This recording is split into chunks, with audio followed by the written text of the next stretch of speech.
Notre invité, Jean-Pierre Motanda Kaboya, devait être avec nous sur ce plateau. Ce matin, il a perdu son papa, ou même le jeune frère à son papa. Toutes nos condoléances à la famille. C'est pas facile de perdre un être très cher.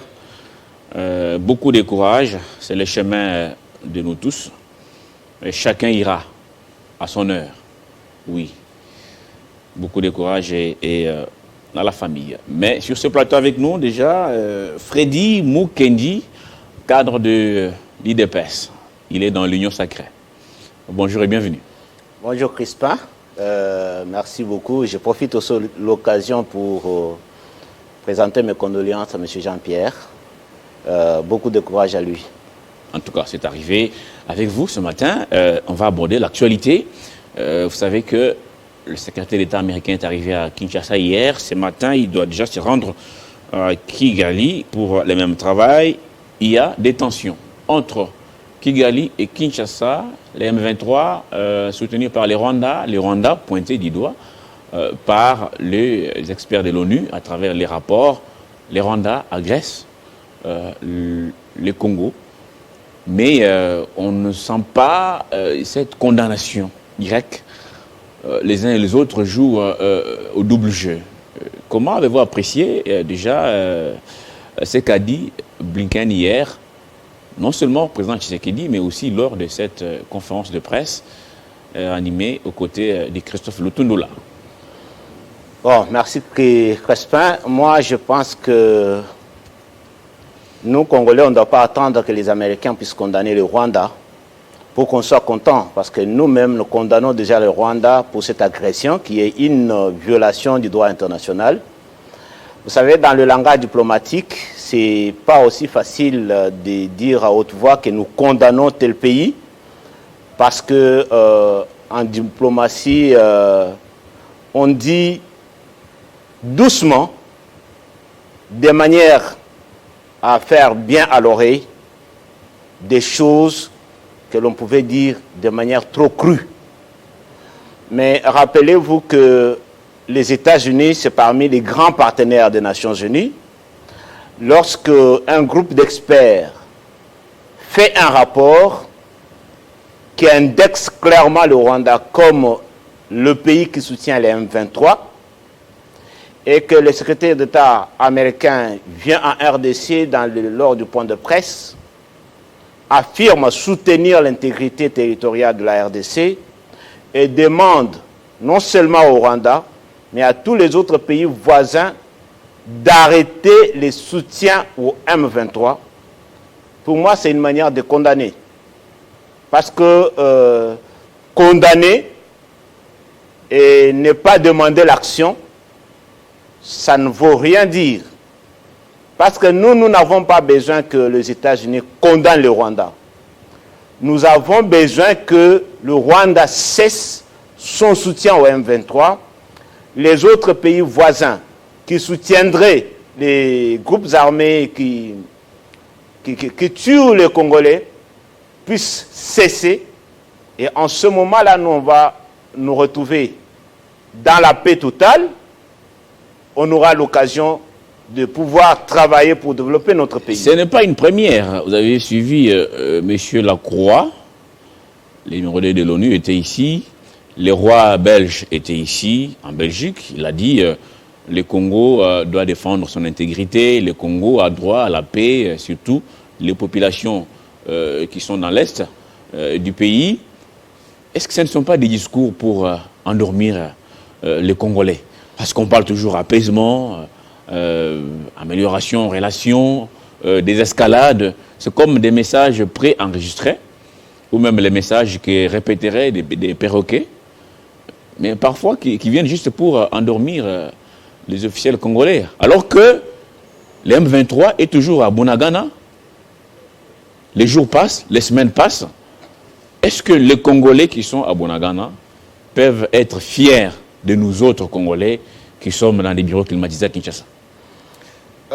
Crispin, est-ce que ce n'est pas un discours pour endormir les Congolais? Les Congolais ne sont pas prêts à s'endormir. Mais qu'est-ce que vous faites maintenant? J'en arrive. Qu'est-ce que nous faisons? les 1-23 n'ont pas besoin que de Bunagana. Les 1-23 ont besoin de la RDC. Ça veut dire que la RDC ne s'endort pas. La RDC se bat sur tous les fronts. La RDC se bat sur le front militaire, ce qui fait que la progression de 1-23 est stoppée. La RDC se bat sur le plan diplomatique. Et la RDC se bat sur le plan politique à l'interne. Il n'y a aucun Congolais, qu'il soit de l'opposition ou de la majorité, qui puisse donner la chance au Rwanda, au 1-23, de pouvoir envahir la RDC. Vous avez suivi dernièrement à l'Est, les Congolais se sont mis debout. À Kinshasa, les Congolais et de la majorité de l'opposition se sont mis debout pour dire « Nous voulons que cette agression s'arrête ». Le président de la République lui-même, chef de l'État, il a pointé du doigt le Rwanda comme agresseur de la RDC, comme le pays qui soutient les 1-23, violant ainsi les droits internationaux. C'est même pour ça que les groupes d'experts s'est mis à parler, les groupes d'experts, a fait ces rapports. Oui, mais là encore, s'il vous plaît, je mets une piste à l'oreille. Là encore, ces rapports tombent et publiés parce qu'il y a eu cette pression sur la MONUSCO. Ouais, ce n'est pas un langage pour dire non, maintenant on est avec vous, laissez la MONUSCO continuer à observer le massacre. Écoutez, c'est la pression des Congolais a fait peut-être qu'on puisse faire fuiter ces rapports. Ce qui montre que les Congolais ne s'endorment pas. Les Congolais sont très vigilants. Même si aujourd'hui, les Nations Unies, le groupe d'experts a fait fuiter ces rapports, ce n'est pas pour autant que les Congolais vont s'endormir. Non, on ne va pas s'endormir jusqu'à ce que la paix revienne totalement à l'est de la République démocratique du Congo. Pas seulement les officiels ne s'endorment pas, même les Congolais. Vous savez, il n'y a aucune guerre au monde qui peut être gagnée sans le soutien de la population. Mais ce soutien, les officiels congolais l'ont. L'armée congolaise l'a.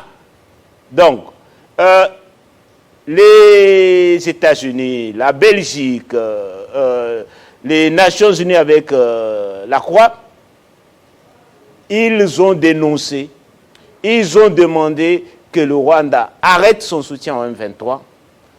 Bien, ça peut apparaître comme un discours creux, mais en diplomatie, c'est très fort. Parce que vous avez suivi les ministres des Affaires étrangères rwandais en train de défendre ces rapports-là, bon, en acceptant que les troupes rwandaises sont au Congo d'une manière indirecte. Monsieur Mukendi Freddy, est-ce qu'il n'y a pas une complicité? Rappelez-vous toujours cette implication, les rôles joués par les pays de l'Oncle Sarr, donc je parle des Américains, dans la politique intérieure du Congo, depuis Lumumba, assassiné, passant par Mouzé Kabila jusqu'à aujourd'hui. Est-ce que cette hypocrisie américaine continue ou maintenant les Congolais pensent que ce qu'a dit peut-être Blinken ou les autres qui viendraient, c'est déjà dans les bons pour les bouts du tunnel? Non, quand la fin de cette hypocrisie de la communauté internationale, parce qu'il n'y a pas que des Américains là-bas, mais la communauté, cette fameuse ONU, on ne sent que de l'hypocrisie. Bon, mon cher ami, vous savez, moi j'ai toujours compris la diplomatie comme un peu d'hypocrisie. Mais c'est aux États de s'assumer. Vous savez que l'actuel chef de l'État a dit que j'ai un don de vivre avec quelqu'un. Je vois ce qu'il est en train de faire, même s'il est en train de jouer contre moi, mais je le regarde venir jusqu'à un moment où lui-même va déchanter. Donc, nous avons actuellement un gouvernement assez très responsable, un chef de l'État qui aime ce Congo, qui aime ce pays, et qui se bat pour que la guerre cesse à l'Est. Il le connaît, c'est un fin diplomate, il connaît que dans la diplomatie, ce sont les intérêts qui priment. Si le secrétaire d'État américain est venu au Congo, moi, je n'estime pas qu'il est venu pour le bien des Congolais. Il est venu parce que l'Amérique, les États-Unis se sentent peut-être menacés à un moment. Notamment par la Russie. Notamment par la Russie. Même dans son point de presse, il a parlé de la mise en vente aux enchères de blocs pétroliers, où il dit que certains blocs pétroliers se trouvent dans les aires protégées. Donc ils ont peur que les poumons du monde puissent être entamés avec cette vente aux enchères de blocs pétroliers. Donc il est venu pour dire, écoutez, ne nous empêchez pas de respirer.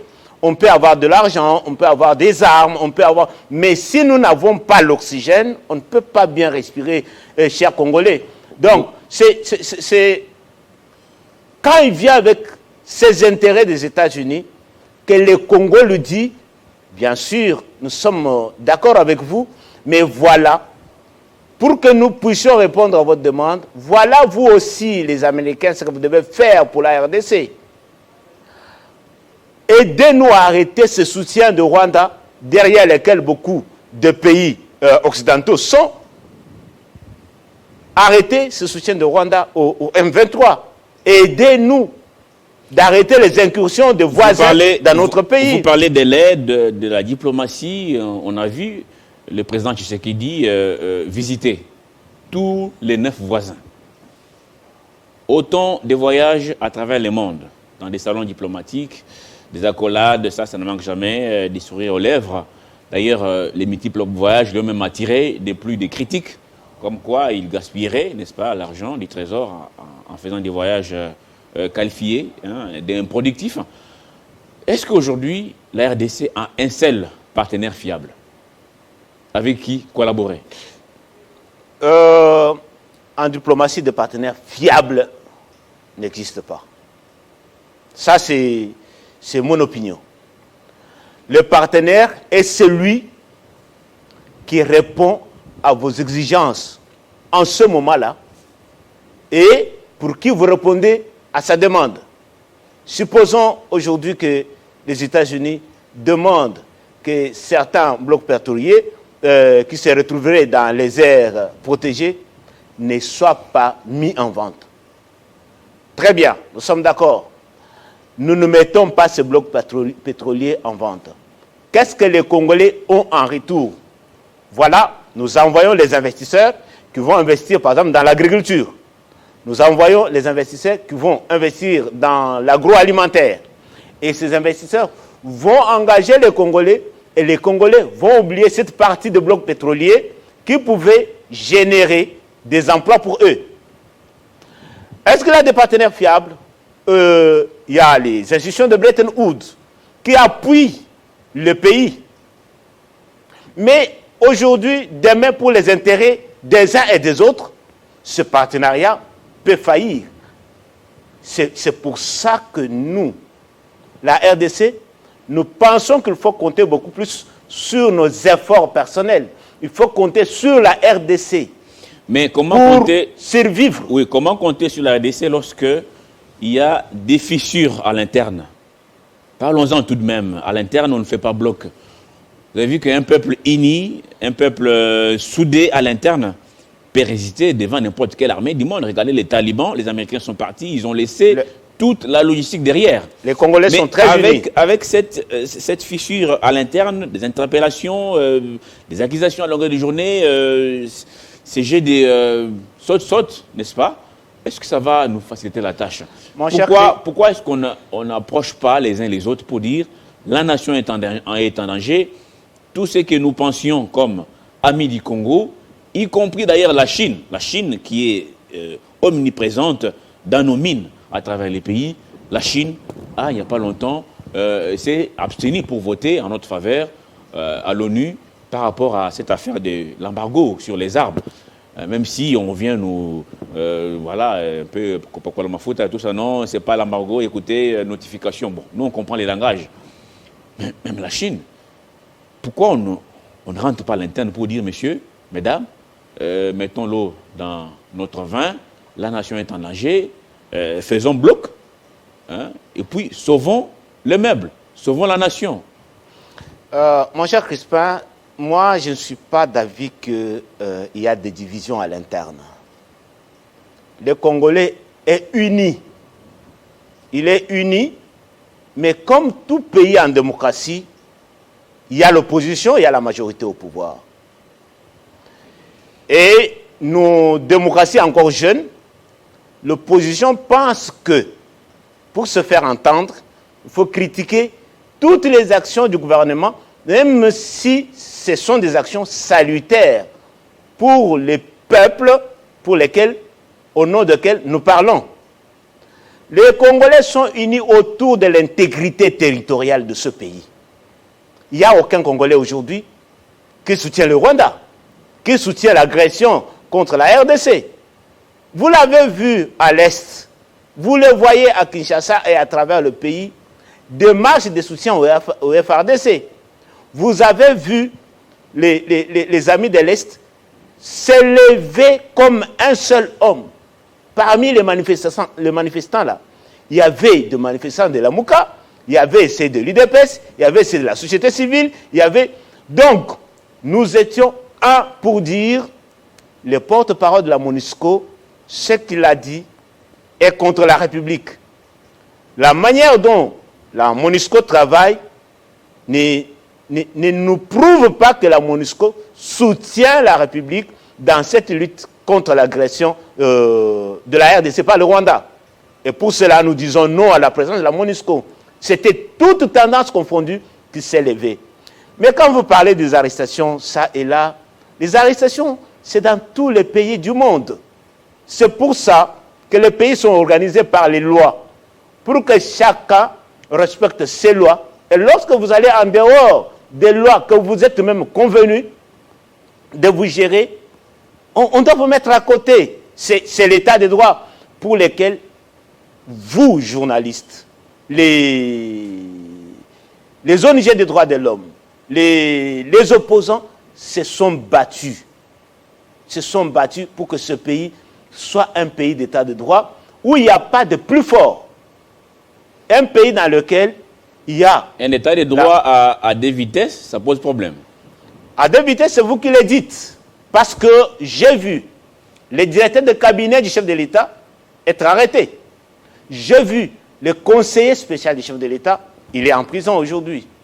J'ai vu le ministre d'hydrocarbures, parmi les ministres les plus proches de Félix Tshisekedi, être interpellé à la nerf. Mais on sent plutôt une espèce de, comment on peut appeler ça, théâtralisation, n'est-ce pas?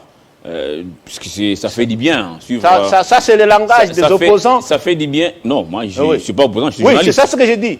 J'ai dit, vous prenez écoutez, les mots des opposants. On sent bon, un procès public, 100 jours par exemple, un procès public, ça nous a pris des heures et des heures à suivre à la télévision. Il y a même une famille entière. Papa refuse d'aller travailler. Il y a un procès, c'est une première. À la fin, aujourd'hui, personne n'est capable de dire à un Congolais où sont passés les chiffres annoncés, 57 millions, 200 millions, 280 millions. C'était annoncé à longueur de journée. Où sont ces millions détournés, alors qu'à ces jours, M. Mukendi Freddy, tous les suspects ou même les condamnés sont dehors. Mon cher frère, je disais que il ne faut pas emprunter les mots des opposants congolais, la théâtralisation. Vous savez, la justice... Est-ce qu'ils n'ont pas raison? Bon, ils ont raison de parler, mais ils n'ont pas raison de considérer la justice de leur pays comme du théâtre. Non, c'est quand même la justice de leur pays. Les juges là, ce sont les juges qui ont existé dans ce pays que Félix Tshisekedi n'a pas amené lorsqu'il est devenu président de la République. C'est comme l'armée aussi, c'est l'armée de la RDC. On ne peut pas qualifier la justice de notre pays d'une troupe de théâtre. Non. En fait, moi, je pense que quand on arrête quelqu'un, ce n'est pas pour qu'il meure en prison. Non. Où sont passés les millions? Je pense que les maisons préfabriquées, pour lesquelles le directeur de cabinet a été arrêté, les maisons là, on est en train de les construire. Jamal a promis que quand tu vas finir d'ici 2-3 mois. Donc ça veut dire, même si aujourd'hui ces gens-là sont dehors, s'ils étaient impliqués, je suppose, s'ils étaient impliqués dans les détournements, et que on n'a pas pu prouver ces détournements, on n'a pas pu prouver la corruption pour laquelle ils étaient accusés, et que la justice les a remis en liberté.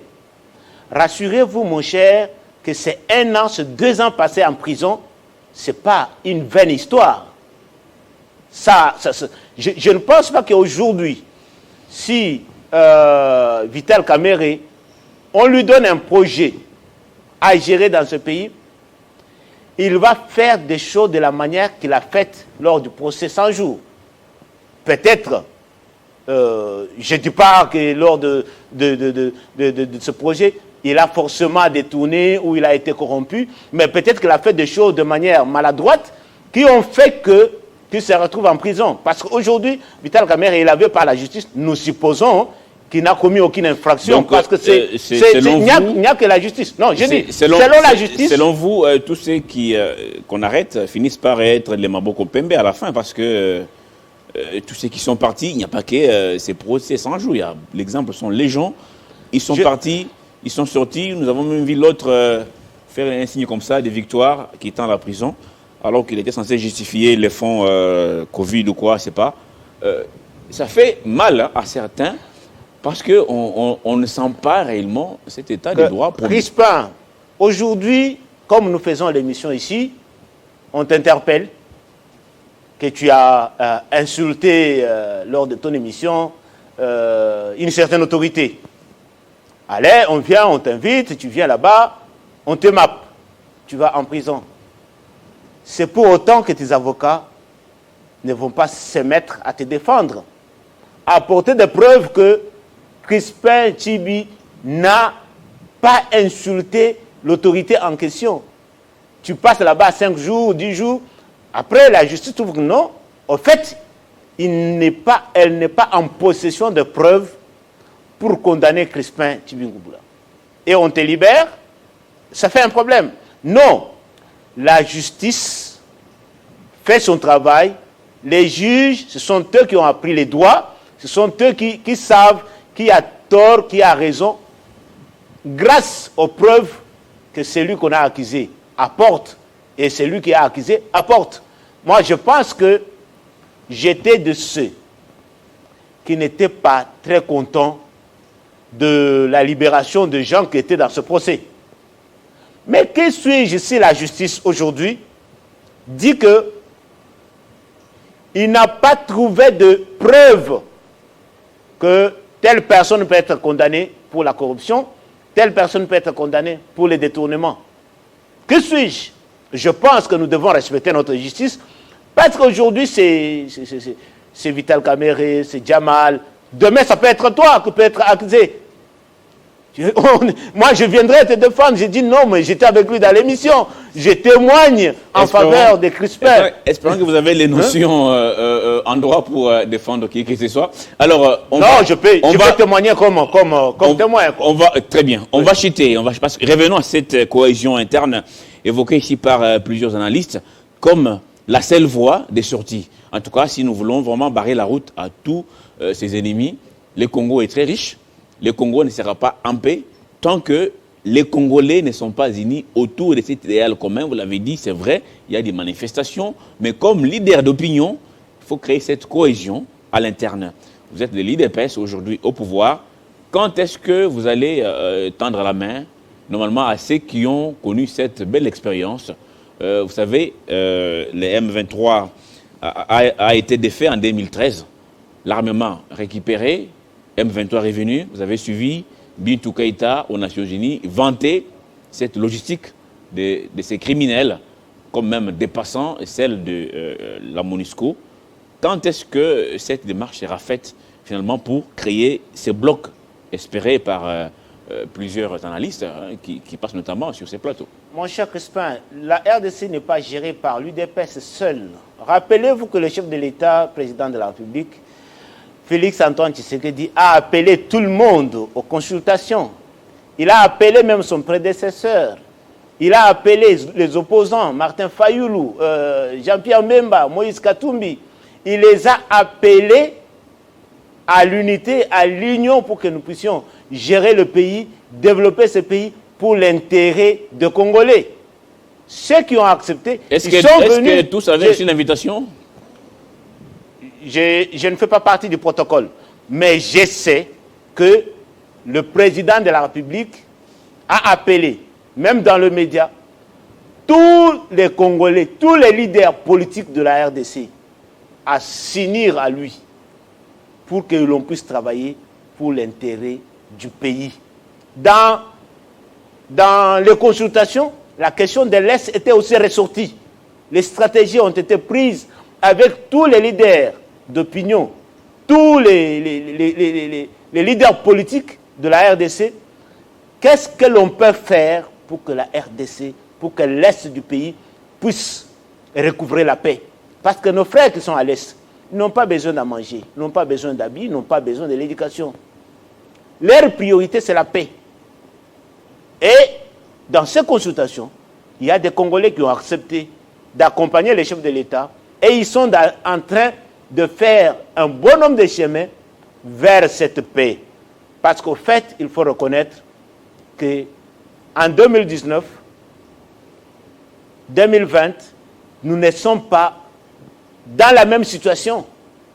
Les efforts sont faits pour mettre fin à cette aventure de l'Est. Aujourd'hui, c'est toute la communauté internationale qui reconnaît que c'est le Rwanda qui agresse le pays. C'est une grande avancée en diplomatie. Et le Rwanda n'est pas en paix. Le Rwanda s'agite tous les jours à cause de cette reconnaissance. Et entre-temps, à Bunagana, ça ne bouge pas. À Bunagana, au-delà des condamnations, bon, même pas condamnations, au-delà de cette reconnaissance du Rwanda comme pays agresseur, Kigali fait sourde d'oreille. Nous ne savons pas exactement ce que M. Blinken ira dire à Paul Kagame au Rwanda. Ça reste encore un autre secret. Bon, vous dites que ça ira. Je crois que ça... C'est notre souhait, oui, en tout cas, que Bunagana revienne entre l'administration congolaise et mettre en déroute tous ces criminels qui nous ont envahis. Il n'y a pas que l'M23, les ADF tuent sérieusement en Ituri. Il n'y a pas un seul jour sans mauvaise nouvelle dans la partie Est. Ça fait très mal. C'est la grande préoccupation du gouvernement actuel. Mukendi, je vous dis merci d'être passé sur TR50 ce matin. Ça a été très pertinent. Ça sera coupé et ça sera mis sur Internet. Je crois les liens seront là. Les gens vont suivre. C'est très important. Il fallait éclairer l'opinion nationale et même internationale ce matin. C'est moi qui vous remercie, Crispin, de m'avoir invité. C'est moi qui remercie toute l'équipe de Télé 50. Et je dis aussi merci à Jean-Marie Kassamba. Jean-Marie Kassamba pour l'initiative. Il y a 3 mois, je suis passé ici. Maintenant, quand je parle, je trouve que les choses ont beaucoup changé. Très bien. J'adore les investisseurs qui se mettent tous les jours à améliorer l'outil de travail au lieu de seulement bouffer et oublier l'outil qui produit. À se mettre à jour. Merci beaucoup, Freddy. Alors, c'est une journée spéciale, je l'ai annoncé, avec mon frère et mon confrère Kilolo sur ce plateau. Il y a 9 ans, j'ai fait d'elle mon essentiel. C'est son jour d'anniversaire. Vanessa Chilemba Chibinkoufa. La grande fête, hein? Beaucoup de bruit ce soir. Mais le bruit très doux. Un jour spécial pour une personne spéciale qui nous suit depuis quelque part. Beaucoup de bonnes choses. Comme je dis, en tout cas pour toi, il y aura toujours un pied sur le frein. Les philosophes ont compris. Bon anniversaire, que du bonheur, toute la famille. Et à très très bientôt. Suivez ceci et moi je vous dis au revoir.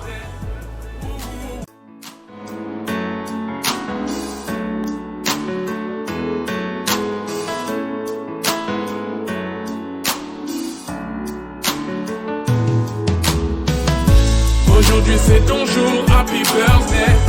Tout le monde à la maison, happy birthday. nous fêtons happy birthday.